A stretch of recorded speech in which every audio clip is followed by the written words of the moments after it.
En Visto Bueno Radio. Qué bueno que sigue con nosotros, son las 8 de la noche con 21 minutos. Nuestras líneas de contacto 107-0523, 107-0526. Pues le vamos entrando a los temas, lo hacíamos en el corte, porque decíamos, uno de los puntos que se está discutiendo es la reelección legislativa.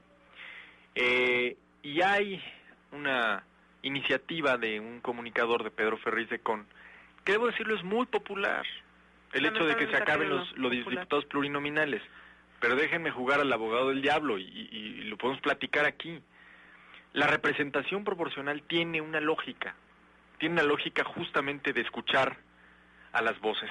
Independientemente de ese factor, los diputados plurinominales son los que de facto ponen el nivel parlamentario en las cámaras, son los de mayor expertise.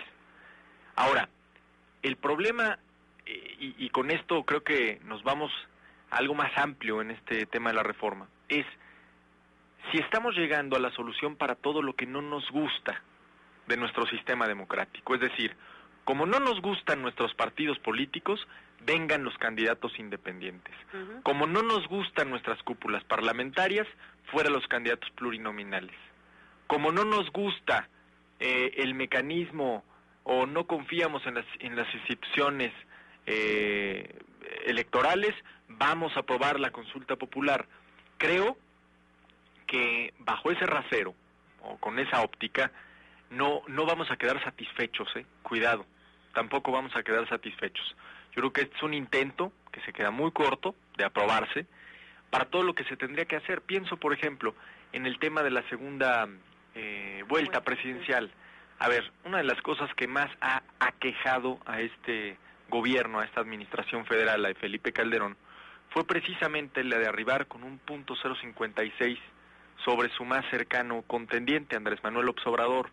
Eso obligó al presidente Calderón a buscar legitimidad a como diese lugar, y bueno, a mi juicio, esto es un juicio muy personal, la buscó en la estrategia de seguridad.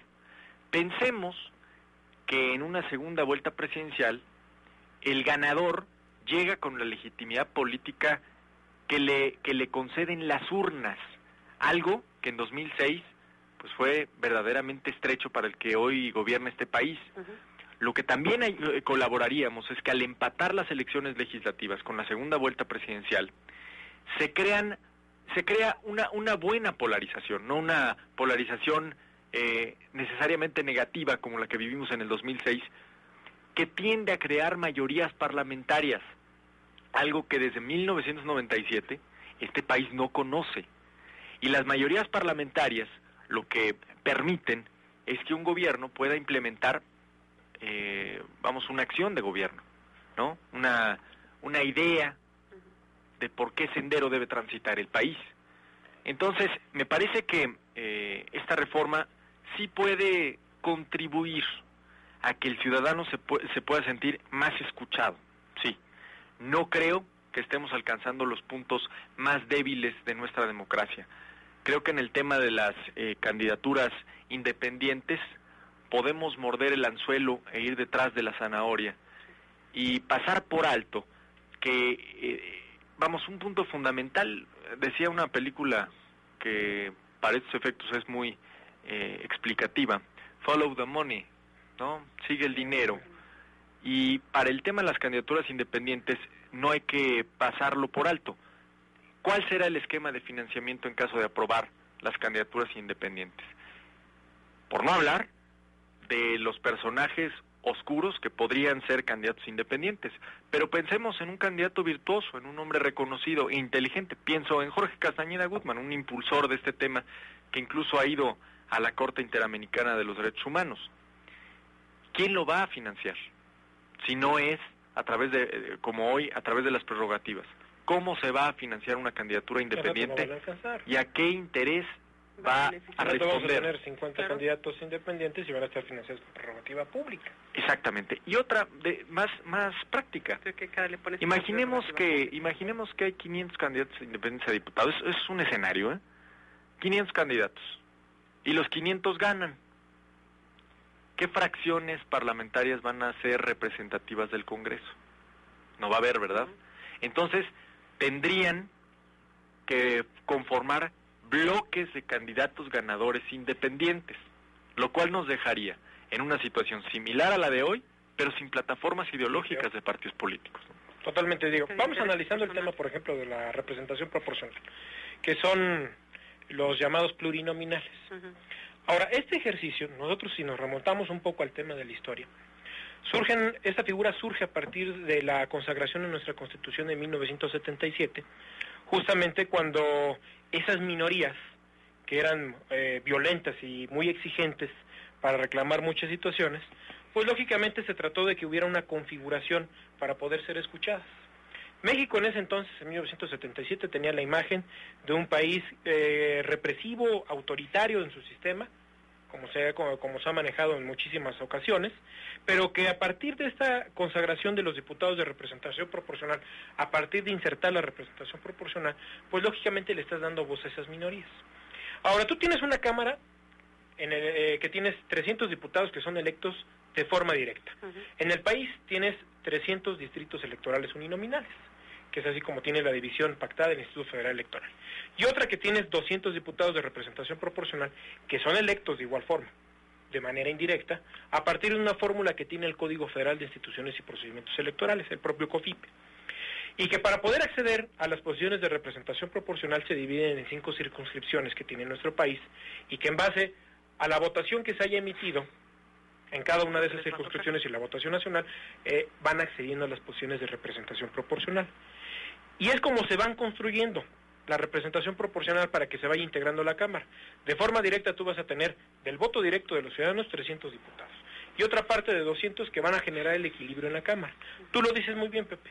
Son los que muchas veces le ponen verdaderamente el debate inteligente a la situación. Ahora, si tú eliminas de tajo a estos 200 diputados, lo que tú vas a hacer es que, posiblemente, vamos a hablarlo, que en el 2012, no quiero yo ponerle acento a algún candidato que gane, PAN o PRD o PT, o el PRI, gana, por ejemplo, un efecto mediático como el que ganó en el 2000 Vicente Fox. Se va a llevar la Cámara.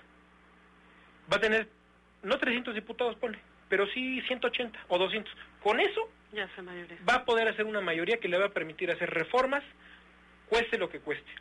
Que su escenario intermedio puede ser distinto, como el que ha sido en los últimos años, el caso de Ernesto Zedillo, cuando en el 94 logra la presidencia de la República, pero en el 96 pierde la mayoría de la Cámara, y eso permitió el acceso del poder de la oposición. En el 2000, Fox gana con una mayoría en la Cámara de Diputados, pero intermediamente le gana el PRI la Cámara y se vuelve un circo romano la Cámara de Diputados, una rebatinga increíble, como lo que está pasando actualmente. Pero es un error de percepción, Robert. O sea, te voy a decir dónde creo que hay un error de percepción de nosotros. Vamos, de los medios al explicarlo, de los ciudadanos al tratar de asumirlo, y de los partidos al ser incapaces de modificar las reglas. Por una parte, mucha gente, creo que mayoritariamente, y si no el voto no se explicaría de esa manera, celebra que haya contrapesos, esta figura del contrapeso al Poder Ejecutivo Federal. ¿Por qué? Porque como tú bien decías, venimos de un régimen de presidencialismo exacerbado, donde la voz del presidente de la República era la voz del Tlatoani, ¿sí? Pero hay que entender que desde 1997 no hay mayorías absolutas del partido gobernante en la Cámara de Diputados.